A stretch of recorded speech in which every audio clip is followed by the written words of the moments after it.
The cold air in Alaska bites deeper than any knife you could imagine.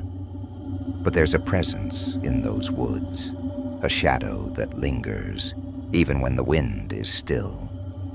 It was our third night camping in the dense Alaskan woods.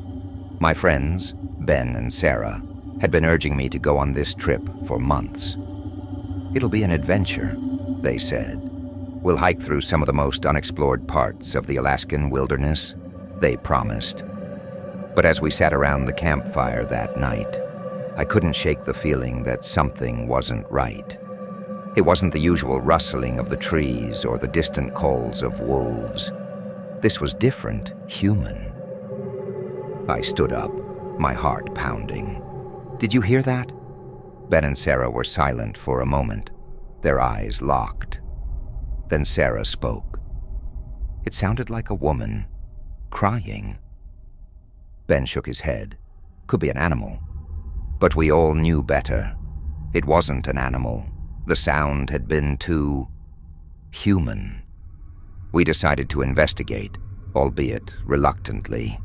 As we ventured deeper into the woods, the air grew colder, and the trees seemed to grow thicker, closer, as if they were closing in on us. Then I heard it again, the wail this time louder, clearer, and full of pain.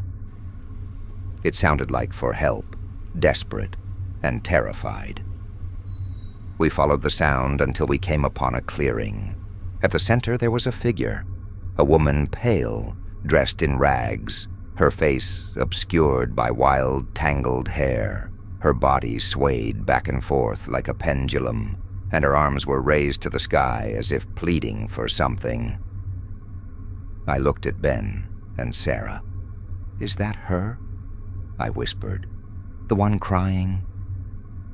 But as they stepped closer, the woman turned, and what I saw made my blood run cold. Her face, if you could even call it a face, was just an empty, hollow cavity. Black voids where eyes should have been, her mouth gaping open, a scream frozen in time. Before we could react, she vanished, just disappeared. The air grew still, too still. And then the ground beneath us began to shake. Suddenly the earth cracked open, and the trees moved. They twisted and groaned, as if the forest itself was alive. The woman's voice rang in our ears again, only this time it was a chorus, hundreds, thousands of voices. They were not human. As the darkness enveloped us, I realized the truth. The woods weren't haunted. The forest itself was a witch, a vast, ancient spirit, feeding on lost souls. We weren't meant to survive the night. In the end, only I made it out. Ben and Sarah? They never came back. Sometimes, when I'm alone, I still hear their screams, carried on the wind. It started as a hiking trip. Simple. We had no reason to believe that Alaska's wild woods could hide anything more dangerous than an animal or a cold night. Just me, my brother David, and our friend Lily. We'd been hiking for days, crossing rivers, climbing mountains, and breathing in the fresh air. But then the forest changed. The trees started to feel wrong. At first it was subtle. The air grew thicker, the shadows longer. Then one evening, as the sun began to set, we found a path we hadn't seen before. It was narrow, barely wide enough for us to walk single file. But curiosity got the better of us, and we decided to follow it. The deeper we went, the more unnatural it felt.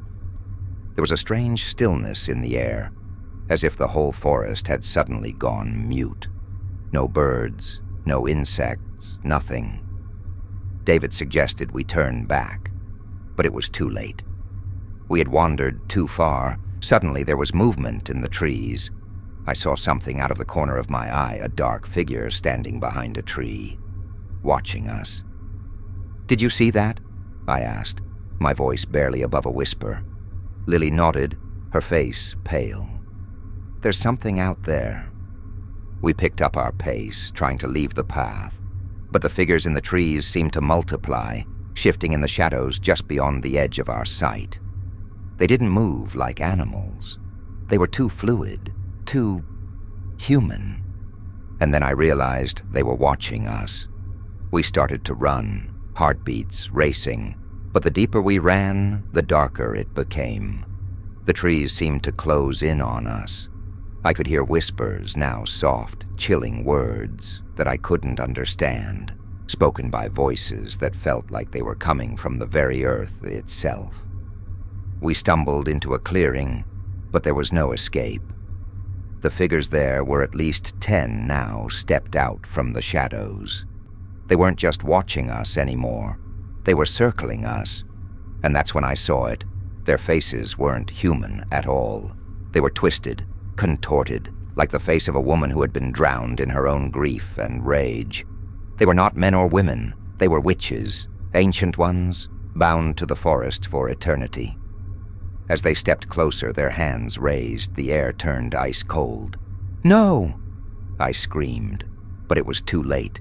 The last thing I saw was Lily's terrified face. Her eyes locked onto mine as her body was pulled into the earth. I didn't know how, but somehow I escaped. That was 5 years ago. I haven't spoken to David since. They say I'm the only one who survived that night. But sometimes, when I hike through the woods near my home, I still hear whispers on the wind. And the trees, they still watch. It wasn't anything more than an expedition. My friends and I were experienced hikers. We'd navigated tough terrains before, but nothing could have prepared us for the Alaskan wilderness. We'd been planning this trip for months, but as soon as we reached the forest, I felt something was wrong.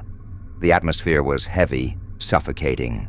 The trees were so dense that the sun barely reached the ground, casting everything in an eerie twilight. We camped by a stream, trying to shrug off the discomfort. It was Matt who first saw it. As we ventured deeper into the woods the next day, he noticed a strange marking on a tree, a symbol carved into the bark, something neither of us recognized. Jake laughed it off. "Probably some ancient graffiti," he said. But I couldn't shake the feeling that it was something more. The air around us felt thick, like we were walking through a barrier of tension, and that strange symbol haunted me. Later, as the sun dipped behind the trees, we found something that made my heart stop a shrine. An altar, constructed out of stone, ancient and weathered by time. The rocks were covered in moss, and there were offerings scattered around it, bones, feathers, pieces of fabric that had long since turned to dust. I wanted to turn back. The hairs on the back of my neck stood up. But Jake and Matt were already exploring it, touching the rocks, inspecting the carvings. "These are old," Matt said, his voice tinged with awe. "This is some kind of ritual site." That's when we heard the chanting, low, guttural, almost unintelligible. We turned toward the sound, and that's when we saw them, women, dozens of them, standing motionless in the trees. Their skin was pale, their eyes black as night, their lips twisted into smiles that didn't belong to humans. They raised their hands in unison, and the forest seemed to close in on us. One of them stepped forward, her voice like the crackling of dead leaves. "You've come to disturb us, and now you will join us." The realization hit me too late. The shrine wasn't just an artifact, it was a beacon. The forest didn't just house witches, it was alive with them. The woods themselves were the witches, ancient beings who had been there long before the first human foot ever set down in Alaska. Matt screamed, but his voice was lost in the wind as the witches descended upon us. We tried to run, but the trees themselves twisted around us, pulling us back. I was the only one who made it out. But sometimes I hear the whispers when I walk through any woods, the voices, and the feeling of eyes upon me. The forest never forgets. In the Alaskan woods, you don't just lose your way. Sometimes you lose yourself.